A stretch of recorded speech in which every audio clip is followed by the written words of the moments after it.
The sun hung high above the city, pouring golden light over the polished tables of Ravenstone Avenue, where only the wealthiest came to dine. Cars purred softly along the cobblestone street, waiters in crisp white shirts glided by, and the afternoon air carried the scent of fresh basil and warm bread. At one of the outdoor tables sat Alistair Munro, a man whose name echoed through global business circles, a billionaire known for precision, power, and an unshakable belief that nothing in the world could surprise him anymore. But all of that changed the moment a ragged little girl sprinted toward him with fear in her eyes and dirt on her cheeks, her hair messy like she had slept on concrete floors for far too many nights.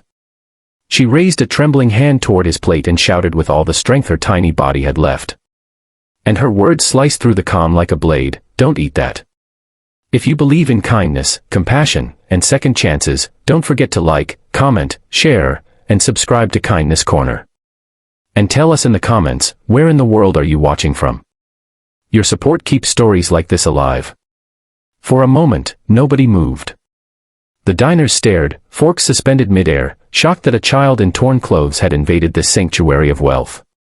Alistair looked at her with cold irritation, unsure whether she was begging, confused, or simply desperate. The girl's clothes were ragged, patched with thin burlap, and her feet were bare and scraped as if she had walked miles. Her small frame shook from exhaustion. She looked no older than 9. But it was her eyes, terrified, urgent, pleading, that made even Alistair pause. Still, he was a man trained to distrust chaos, and chaos was exactly what she brought into his perfect afternoon. Her name was Talia, though she had not spoken it yet. And for the past 3 weeks, she had survived by doing things no child should have to do, rummaging through garbage, dodging angry vendors, and hiding from dangerous men who roamed the abandoned warehouses at night. She had nobody. Her mother had vanished 2 nights ago, leaving Talia with nothing but a small cloth bag filled with stale breadcrumbs and the hope that she might find help before it was too late. Just minutes before running toward Alistair, she had been digging through the alley behind the luxurious restaurant, searching for something, anything. That's when she saw a man slip out of the kitchen's back door, glancing around with nervous haste. He pulled a vial from his pocket, emptied its contents into the bowl prepared for the billionaire, and vanished into the bustling street before anyone else noticed. Talia had seen him clearly, a tall, thin man with a scar across his neck and trembling fingers. Something about his eyes told her he wasn't there to cook. He was there to harm. She didn't know who the wealthy man at the table was. She didn't know what that powder was. But she had seen enough cruelty in life to recognize danger. So she ran. She gathered whatever breath she had left and sprinted into the sunlight, dodging servers, shouting out the only words she could think of. And now, standing in front of Alistair, she was shaking, her lungs burning, trying to warn him in her own small, desperate way. Alistair frowned, thinking she might be lying to steal food. The diners murmured, offended by the interruption. A security guard walked briskly toward them, prepared to remove her. But just as he reached out to pull her away, Alistair noticed something odd. Talia wasn't reaching for the food, she was pulling him away from it. There was no begging in her eyes, no greed, no mischief. Only raw fear.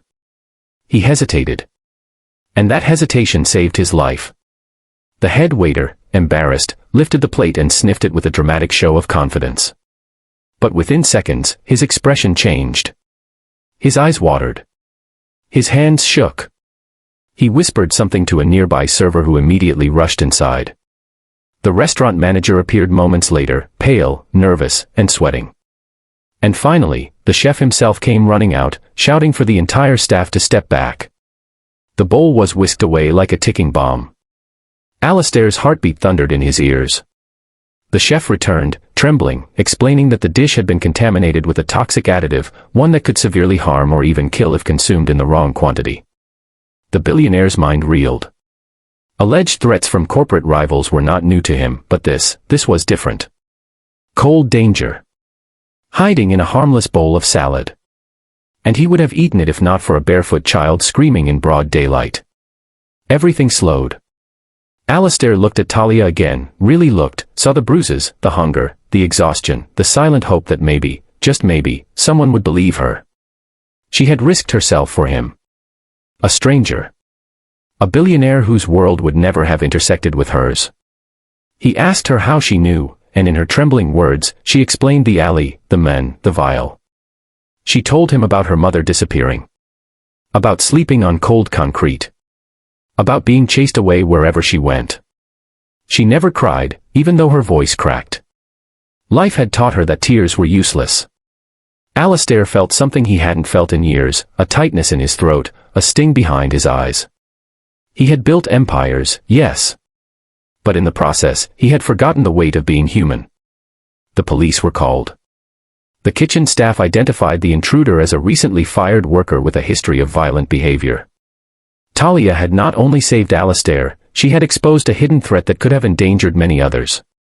The officers were stunned by her courage and gently questioned her. But when they asked where she lived, her reply was quiet, small, heartbreaking, nowhere, since Mama didn't come back. The diners who once stared with annoyance were now whispering in awe. The billionaire stood slowly, removed his coat, and wrapped it around her thin shoulders. It hung on her like a blanket. For the first time since her mother vanished, she felt warmth. He took her to a safe cafe across the street, got her food, real food, warm food, and listened. He listened to every detail she remembered about her mother, about the buildings she had searched, about the last place she saw her. And with a firmness only a man with tremendous resources could possess, he promised one thing, that she would not face this alone anymore. Detectives began a search that same afternoon. And by evening, as the sun dipped behind the city skyline, they found Talia's mother, alive but injured, trapped inside a collapsed storage room where she had fallen 2 nights earlier. She had tried banging the metal door, but no one heard her. She had lost hope. But she hadn't lost her daughter's love. Talia ran into her arms sobbing for the first time in days. Her mother held her like she would never let go again. Alistair stood a few steps away, deeply moved, realizing that sometimes the smallest voices carry the greatest courage. If this story touched your heart, please like, comment, share, and subscribe to Kindness Corner. Your support helps us bring more real, emotional stories to life. Before we end, tell us in the comments, what would you have done if you were in Alistair's place?